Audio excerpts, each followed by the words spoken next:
On va la brancher en USB. Oh, ça s'allume. Ok, donc là je suis en mode normal. On est en 4K. Oh, mais la qualité, mais c'est possible. Au moins ça filme en vrai, hein. Ça filme, c'est déjà bien. Hein. Salut à tous, ici Twistopper et aujourd'hui les gens, une comparaison entre une action cam à 400 €, j'ai nommé la GoPro Hero 9, et une action cam à 20 balles, un truc comme ça, je sais plus. Et bien sûr, comme souvent, ça nous vend de la 4K, ça nous vend du 240 FPS, ça nous vend des trucs de fou. Et aujourd'hui, on va voir si tout ça est vrai ou pas.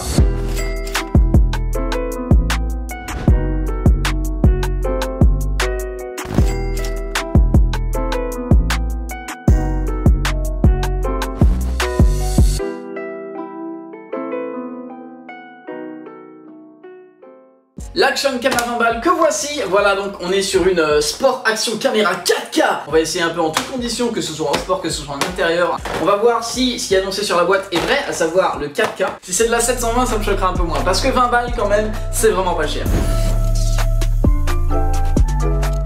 Alors du coup, qu'est-ce qu'elle nous vend cette caméra? Elle nous vend 4K, waterproof jusqu'à 30 mètres, remote control watch. Alors ça c'est pour la contrôler à distance. Ça aussi, j'ai hâte de voir si ça fonctionne. C'est fait pour la plongée, pour l'extérieur, pour les sports marins, pour le ski, pour le parachutisme, ok, pourquoi pas. Hein. Vidéo résolution 4K 3840 par 2160, ok, 1080p, 1920, 1090, quoi 1080 1920, 1090, bah non justement c'est 1080, qu'est-ce que c'est que ça? Vidéo, home pression, d'accord, il y a une faute sur la boîte, regardez. Home pression et pas compression. Et on va aussi regarder les specs qui sont annoncés sur la boîte de la GoPro Hero 9, donc la boîte de la GoPro Hero 9 qui est comme ça. Des photos en 20 mégapixels, de la vidéo en 5K 30 plus 4K 60, donc 5K 30 fps ou 4K 60 fps. De la 1080p en 240 fps, donc ça c'est vraiment très bien aussi, c'est très bien, on va tester. Super photo plus HDR, oh d'accord, webcam mode, ouais webcam mode avec tous les bugs qui vont avec, hein, on connaît hein. Je connais parce que je l'utilise pour faire mes lives. D'ailleurs j'en profite, hein, effectivement je fais des streams à peu près tous les soirs, voilà on fait du gaming, on s'amuse bien, n'hésitez pas à passer, voilà. Impeccable. Bon du coup on se retrouve tout de suite pour l'unboxing de la caméra à 20 balles, on va voir ce que ça donne tout de suite, c'est parti. Alors, unboxing de ce petit bébé. Ok c'est bon. Ah d'accord, bon, la télécommande qui se fait la malle. Premier truc qu'on sort du coup la caméra, on peut voir qu'elle est pas vilaine du tout hein. Elle est plutôt jolie, elle est brillante, elle est belle, elle est bien faite hein. Bon encore heureux vu que c'est une copie de GoPro. On va sortir tout ça. Alors qu'est-ce qu'on a? Oh là, il y en a des choses là-dedans hein. Un capuchon, je pense que ça c'est pour l'étanchéité. Ouais ok, donc c'est exactement le capuchon qu'on a d'origine, donc on l'a deux fois. Ça me sert à rien. Qu'est-ce qu'on a ensuite? Ça va être quoi? Ça va être des trucs pour l'accrocher? Non c'est des espèces de... Ok bon ça on regardera après, je vois pas trop ce que c'est, je pense qu'il y aura une notice ou un truc d'ailleurs, non attendez. Ah, non, il n'y a pas de notice du tout, c'est à nous de nous débrouiller. On a un câble USB-A vers micro USB, donc ça, ça va être pour la recharger. On a des colliers Colson. On a un support, donc ça, c'est exactement le même que chez GoPro à peu près. Oh la vache, le nombre de papiers. T'achètes la caméra, ils ont plein de bacs devant eux avec toutes les options. Hop, on lui fout ça, on lui fout ça, on lui fout ça, on lui fout ça. Au final, t'as plein de trucs qui servent pas forcément. Là on a un support pour trépied. Ah ça limite je vais m'en servir en vrai. Vous foutez ça sur un trépied et la caméra clac elle vient se clipser là-dedans. Donc ça c'est vraiment pas mal pour le coup. Ensuite on a un truc pour fixer la caméra sur un guidon. Donc ça c'est pas mal aussi en vrai, c'est toujours utile. Ce truc là je l'avais pas non plus, donc pour accrocher la caméra sur un guidon. On a une coque pour mettre la caméra, je pense, sans qu'elle ait sa coque étanche là. Et on a d'autres fixations, d'autres fixations, d'autres fixations. Beaucoup de trucs qui vont pas forcément être utiles, beaucoup de plastique dans tous les sens, c'est un peu dommage. Et on a donc la télécommande. Oh, qui s'allume encore? Qui s'allume encore après tout le temps? Regardez. J'espère qu'il y a une batterie à l'intérieur parce qu'il n'y a pas de batterie sinon.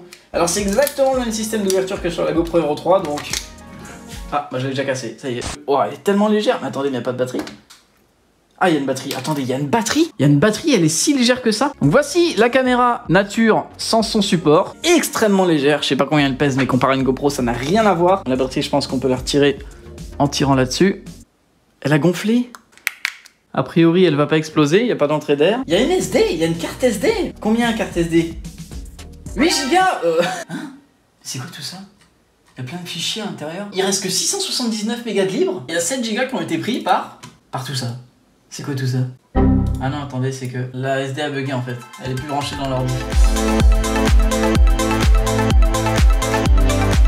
Bon bah la carte SD elle est cassée déjà. Ça aurait été bien qu'elle fonctionne plus longtemps que ça. Après je me doutais, hein. Faites confiance aux grosses marques en matière de carte SD, de disque dur et tout, parce que vous voulez pas mettre vos données sur des trucs comme ça, hein. Croyez-moi, regardez, là on a déjà tout perdu alors que on a rien fait. On va la brancher en USB.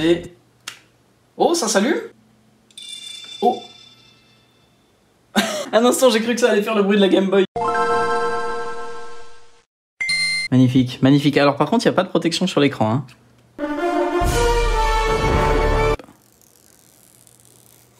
Ok, donc là, je suis en mode normal. On est en 4K. Oh, mais la qualité, mais c'est pas possible. Au moins, ça filme en vrai. Hein. Ça filme, c'est déjà bien. Hein. Alors comme annoncé, du coup, on a nos résolutions là, plus celle-ci. Qualité, ça c'est la qualité de la photo. Beep sound. Oh, ça c'est tellement chiant, mais je vais le laisser juste parce que c'est chiant. Language, on va mettre French. Rotation de l'écran. Oh, attendez, ça marche ça? Je vais essayer. Ah, je me suis dit ça va être automatique, mais non en fait. Écran de protection 3 minutes. Ouais, en fait c'est encore moins compréhensible en français qu'en anglais. J'aurais dû laisser en anglais. Wi-Fi, j'ai bien envie de tester la Wi-Fi, attendez. Genre si je fais photo.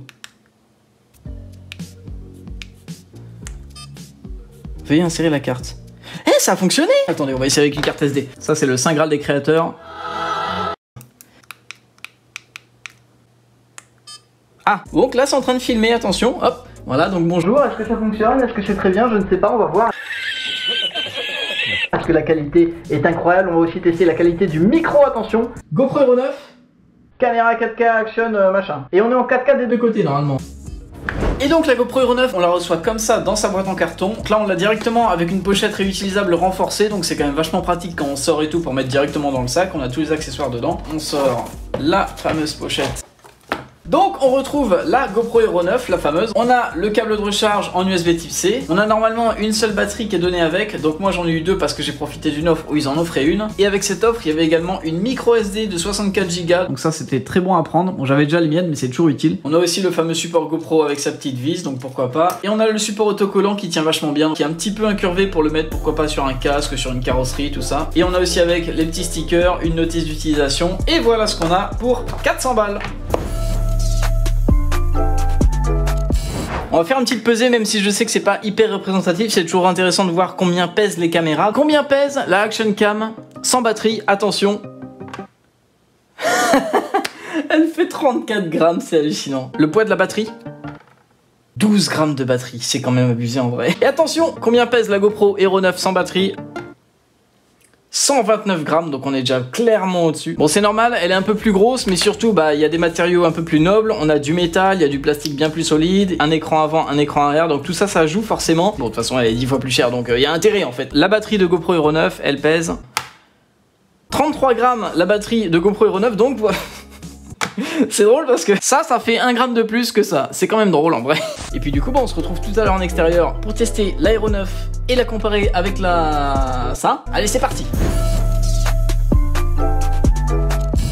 Du coup, je me suis rendu dans un endroit assez coloré avec beaucoup de luminosité. Bon, je tiens les deux caméras avec une seule main à bout de bras, donc je vous avoue que c'est pas forcément filmé nickel. Alors, faut savoir aussi que la batterie qui avait gonflé, elle est morte, elle fonctionne plus, et c'est la seule batterie que j'ai pour la caméra à 20 balles. Du coup, je me suis fait un petit montage. J'ai une batterie portable avec le câble de la caméra qui est en train de la recharger en continu. Du coup, voici le montage de fortune. La batterie, elle tient avec mes bracelets. Absolument exceptionnel ce qui se passe aujourd'hui. Un test renversant entre une caméra 4K et une caméra 4K. J'espère que vous êtes impressionnés. Merde, j'ai coupé la vidéo. Non, c'est bon, elle a juste sonné pour le fun. On a de la 4K vs de la 4K, sauf que l'une coûte 20 balles et l'autre 400. Je pense qu'on peut constater une petite différence, hein.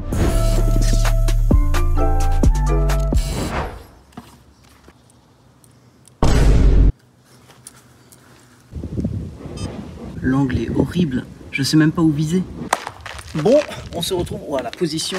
On est arrivé à un petit spot, comme vous le savez, mon truc c'est le parcours et le freerun. Et ce sont des caméras de sport, donc on va essayer un peu en conditions de sport. On va essayer en caméra embarquée, en caméra fixe. Donc d'abord caméra fixe, je vais faire quelques figures par ici, on va voir ce que ça donne de l'une à l'autre. J'ai galéré à positionner la caméra sans nom parce que l'angle est tellement restreint que je sais pas où viser sur le mur, parce que je vais faire 2 pas, on me verra plus. Et aussi j'ai d'abord mis une carte SD et la caméra m'a dit qu'il y avait plus de place, donc j'ai pas compris pourquoi. Donc j'ai mis une carte SD plus faible et puis cette fois-ci il me disait qu'il y avait de la place, donc on va essayer comme ça. J'espère que les clips seront pas morts et c'est parti.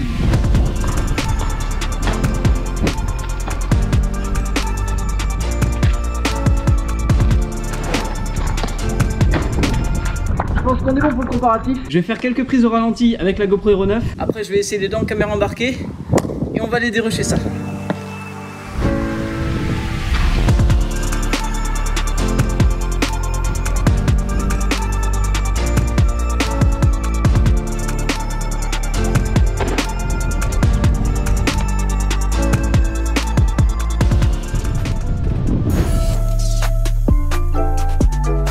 Ok, du coup GoPro Hero 9 en caméra embarquée. J'ai augmenté le champ de vision et la stabilisation à fond. Je pense que c'est le mieux à faire dans ce cas là. C'est parti.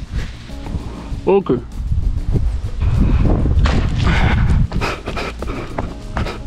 Allez, je pense qu'on va faire juste salto avant, side flip et on verra ce que ça donne.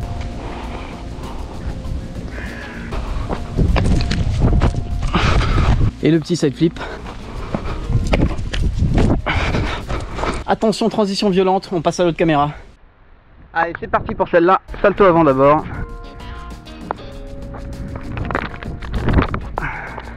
Bon, je sais pas si on a vu grand chose. En tout cas, le salto est fait. Hop là. Ok, bon bah voilà hein. Bon moi en tout cas je vais rentrer, je vais dérocher ça, je vais analyser un peu et je vais vous donner mon avis sur tout ça et on va faire une petite conclusion tout de suite. Bon, me voilà de retour dans le studio, j'ai pu regarder les rushs. C'est pas joli. Du coup, comme je m'en doutais, forcément, les rushs 4K de la caméra à 20 € sont pas du tout en 4K. J'ai checké, les fichiers sont en 1920-1088, donc c'est une résolution très bizarre. Mais de toute façon, c'est même pas la vraie résolution parce que, vous voyez comme l'image est déformée et tout, je suis sûr qu'en fait, ils ont juste pris une résolution inférieure, qu'ils ont agrandi jusqu'à la 1088p. On peut donc pas avoir de la 4K pour 20 € et je vais vous avouer un truc. Je le savais. Mais du coup, pourquoi j'ai fait cette vidéo? J'ai fait cette vidéo parce que j'ai vu beaucoup de caméras comme ça dans ma vie, que ce soit autant sur internet à 20 € mais aussi en vrai pour 50 €. Et ça fait donc pas de la 4K, je m'en doutais très bien mais je voulais le voir de mes yeux. Et n'empêche que quand j'ai dit sur Instagram que j'allais tester cette caméra là, il y en a pas mal qui m'ont dit moi je l'ai acheté, bon ça fait pas de la 4K mais ça fait ça, bon ça me suffit machin. Alors effectivement moi j'ai pris vraiment la moins chère, j'en ai pris une à 20 balles, je voulais vraiment voir en fait la moins chère possible avec écrit 4K dessus. Et n'empêche que la vraie 4K c'est beau et ça a un prix forcément, donc voilà, faut pas se faire avoir par ce truc là. Maintenant la vraie question, parce qu'au final on a fait une comparaison entre ces deux caméras là, est-ce que la caméra à 20 € vaut son prix? Et bah pour moi oui, pour moi ça vaut son prix et je dirais même que c'est pas cher avec les accessoires que j'ai eu. Je pense qu'en vrai quand on achète une caméra genre à 50 € avec écrit 4K dessus, on n'a pas autant d'accessoires dedans, mais moi avec ce que j'ai eu dedans, franchement, ça vaut 20 €. 20 € c'est limite moins cher que le prix de tous les accessoires que j'ai eu. Et en plus, on a cette bouse. Ce qui m'embête, c'est vraiment l'aspect mensonger où c'est écrit 4K, où aucune photo de la boîte correspond à des images qui ont été prises avec la caméra. Mais pour moi, il faut pas écrire 4K quand c'est pas de la 4K. Maintenant, deuxième question, est-ce que la GoPro Hero 9, donc caméra à 400 € vaut son prix? Oui, je dirais que ça vaut aussi son prix. Pour 400 €, on a une bonne caméra qui sort de la vraie 4K à 60 fps en plus, de la 1080 à 240 fps, donc ça peut faire des ralentis x10 en gardant 24 images par seconde. Mais il y a quand même des défauts à cette caméra, elle chauffe beaucoup, la batterie tient pas si longtemps que ça, elle est pas hyper réactive au niveau des menus et tout, parfois c'est chiant, faut s'y prendre à deux fois, enfin bref voilà, il y a des petits défauts, mais au final pour sortir de la 4K ou de la 1080p avec des slow motion, on est quand même dans un prix largement convenable. Alors je fais pas du tout une pub pour GoPro parce que je suis premier à la critiquer, surtout en mode webcam pendant mes lives, elle arrête pas de planter, c'est super chiant. Du coup je fais la pub de rien du tout. Si vous voulez acheter une caméra pas très chère, qui est assez polyvalente et tout, genre une caméra embarquée, et bah cherchez dans toutes les marques de caméras embarquées, faites-vous votre avis et puis bah partez sur le modèle que vous voulez. En attendant les gens, j'espère que vous avez kiffé cette vidéo, moi ça fait longtemps que je voulais la tourner. Ça m'a fait super plaisir de la tourner. Bon par contre pour la monter c'était un peu plus chiant. Du coup si vous avez aimé, je vous invite à me soutenir en mettant un énorme pouce bleu, à vous abonner si ça vous a plu. Pourquoi pas rejoindre la chaîne si vous voulez me soutenir financièrement pour que je continue ce que je fais. Et en attendant les gens, je vous dis à la prochaine pour une nouvelle vidéo et pourquoi pas un nouveau live sur Twitch. À la prochaine, ciao.